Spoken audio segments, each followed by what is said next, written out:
Hey guys, what's up? It's Nicole. Welcome back to my channel, Real Talk Recovery, where we talk about recovery from addiction and I share my life with you.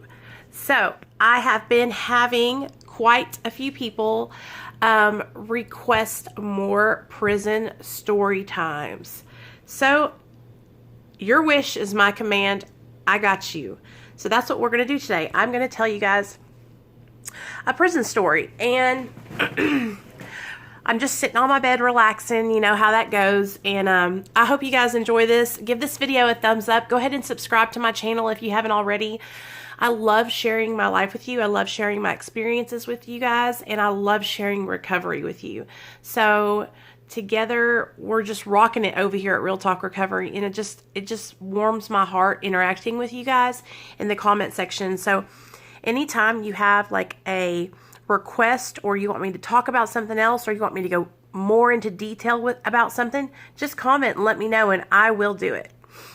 So I know I've got a lot more new viewers lately, so what I'm going to do is I'm going to take you guys back, and I'm going to tell the story about how I got arrested and what I got arrested for, and then we'll go into the beginning of my prison stint. So the year was 2008, and I was at the peak of my methamphetamine use. Well, I wouldn't say it was a peak. It was like I was starting to go uphill. I had just started to use drugs intravenously. So I just started shooting up in 2008. And I was really on this kick at this time of meth. I was shooting meth up all the time. That was like my drug of choice in 2008.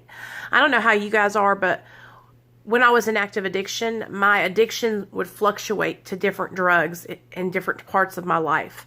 For instance, at the beginning of my addiction, I was really into alcohol, cocaine, and weed.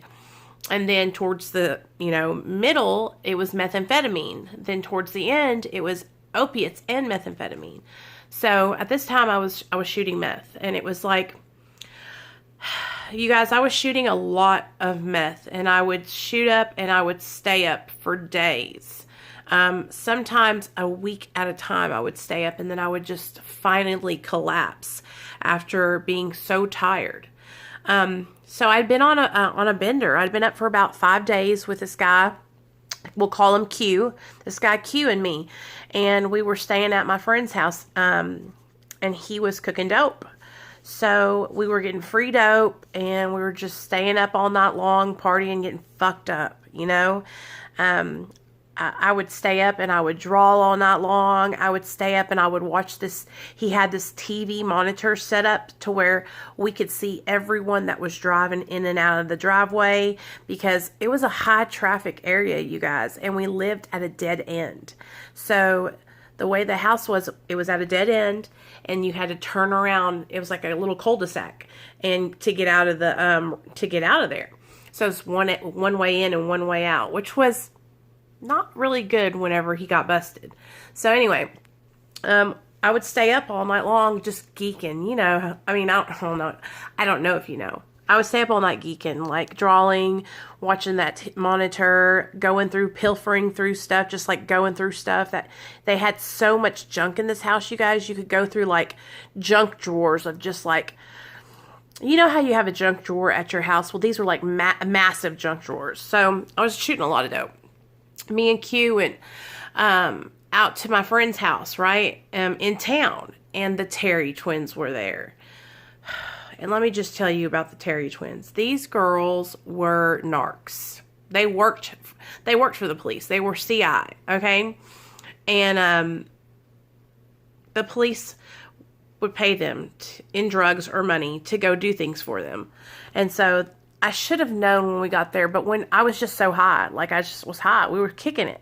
So it's like, hey y'all, hey, and that we stayed the night. We got everybody high, and then the next morning we were leaving out. So we got in my car. He was driving.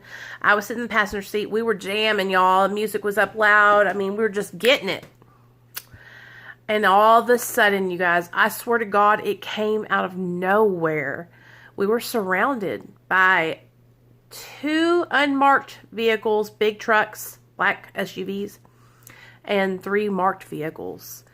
And before my car was even stopped, the police were in my car. They grabbed Q, threw him on the ground, and the police officer the detective jumped in my car on the driver's side and threw my car into park.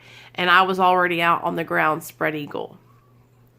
Well, I remember it was Officer Jessup, and he remembered me because he knew my little sister.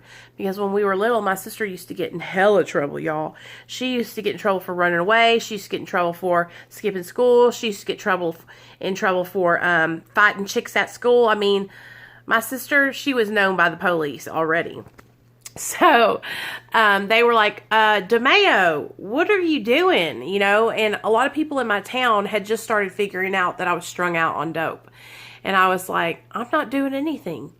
He was like, I cannot believe I come from a good family, so they couldn't believe that I was out there, running them streets with dope on me.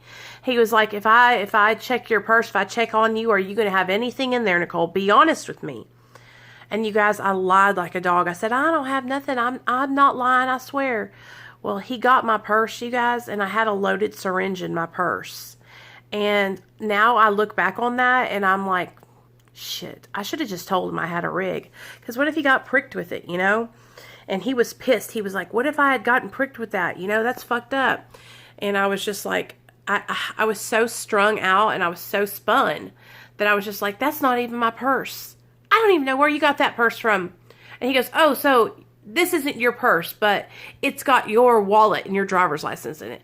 I said, they're setting me up. Somebody's got to be setting me up. That ain't my shit. And he was like, oh, God. So he handcuffed me and put me in the back seat. Handcuffed Q, put him in the back seat, and they took us to jail, y'all. So we get to the jail. I've never been to county. This is my first time. And so I was like tripping. And that's when he told me, he was like, call all the people in my cell phone. And they allowed me to make a bunch of phone calls. And I did. And one of his customers came and bailed us out, you guys. And so we stayed out on bail until our next court date, right? And let me just tell you, though, in county, I remember them taking my bra and, having me dress out and everything, and then for us to just get dressed back up and leave because somebody came and bailed us out in about 4 hours. So I was so grateful for that because I had never stayed. I'd never been to jail before. Well, honey, I was going to end up going. I just didn't know what they had in store for me. So I went to court and I didn't fight it. I took 3 years probation. And like I said, hindsight is 20/20. If I could look back on that now and change what I had done, I probably would have just took the prison time and got it over with. But I wanted to try. I was real willing. I wanted to try and see if I could stay sober. So I took the probation, 3 years probation, and that started the never-ending cycle of me failing drug screens. And after a year of failed drug screens and 2 treatment centers, my probation officer revoked me and sent my ass to jail. So she sent me to jail for 60 days in county and then to prison for 365. And county ain't shit. You just hang out. We watch TV. We laugh. We were watching Jerry Springer. Me and the girls, we sit there and make food, get some Zuzus and Wham Whams and all the little hostess cupcakes and shit. We were telling stories, talking about old dope days. It was just a bunch of girls just chitter chattering all the time. Every now and then a fight would break out, but it was all good. I was chilling, right? It was a rest for me because I had been running, tweaking on meth for a minute, so I was tired. So getting in jail, I slept all the time. Well, I did 60 days in there, and then they transferred me to RPF. And RPF, what it is it's a behavior modification style prison. What that means is it is still a prison. It is Arkansas Department of Corrections. I have an ADC number. 7725468. I can't remember my ADC number, but it's like 7765468, I think. But I got an ADC number when I got there, and then I was assigned to a compound. Okay? And so I remember the first day I got there, they put me in the shower with these two big old girls. I'm talking about big old black girls. Each had to be 300 pounds apiece. And I was sandwiched in between these girls, naked as a jaybird in the shower, having me turn around, squat, and cough. Now, have y'all ever had to do that? Where you turn around, you grab both of your butt cheeks, spread them wide, and then cough as hard as you can. And if you don't cough hard enough, they'll make you cough again. So I'm just going to tell you guys about orientation, like what it was like going to the hole for the first 3 days. So they deloused us. They had me do the squat and cough. And you guys, I just got there. I have no idea what prison is like. I'm shaking in my boots. It's scary. I know I'm fixing to be there for 365. That's a long time. I don't know how people do 10, 20 years. I don't know how people do 2 years. 365 is all I can handle. I could barely handle that. So I did my thing, squat and coughed, got that louse lice stuff on me, and then they sent me to the hole. And so every girl has to stay in the hole for the first 3 days they're there. 1, to make sure you ain't got tuberculosis or any infectious diseases. 2, while they're doing your paperwork, I guess, and finding out where they want to put you. And 3, you got to have like some kind of evaluation to make sure you're not psychologically, like make sure you're not crazy, because they don't want to put you with the regular folks when you need to be in the crazy chick unit, because there was a unit for girls that were kind of special. You know what I mean? Like special, like girls that were off their rocker. I'm going to be straight up, okay? Girls that you couldn't put them with the rest of the population because they'd end up hurting somebody. So there was a unit just for those girls. So they kept me in there for 3 days, and I was in there with this girl named Nikki, and I will never forget Nikki. We was telling each other how we got there, because that's what you do when you first get to prison and you link up. You find somebody, and me and her were in a cell together, because when you're in the hole, they put you in a cell, and you stay in there for 3 days. They bring you your food and everything. All there is a little silver toilet over in the corner, and that's all, and a bed. And the bed ain't nothing nice. It's like a mat on there this thick with those nasty, scratchy wool covers. So Nikki was telling me about how she got in there, and she drove her car into a church while high on methamphetamine and caught a charge. And I was just like, damn, bitch. Damn, you driving into churches? So that was crazy, and I was telling her about how I got there. My ass got there because I wouldn't comply with my probation. I was on a probation violation. My probation got revoked. Like, there wasn't no violation, it was revoked. I wasn't going to get out and go back on probation. I think when I got out of prison, I had to stay on the straight and narrow for about 5 months, and then I was off paper completely. Thank you, Jesus. And I've never looked back. But while I was in that hole, you guys, that's when everything hit me.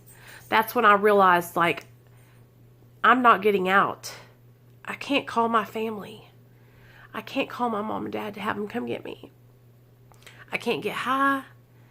I can't change the way I feel. And I just had to lay in there and think about all the dumbass shit I've been doing for so many years. And yeah.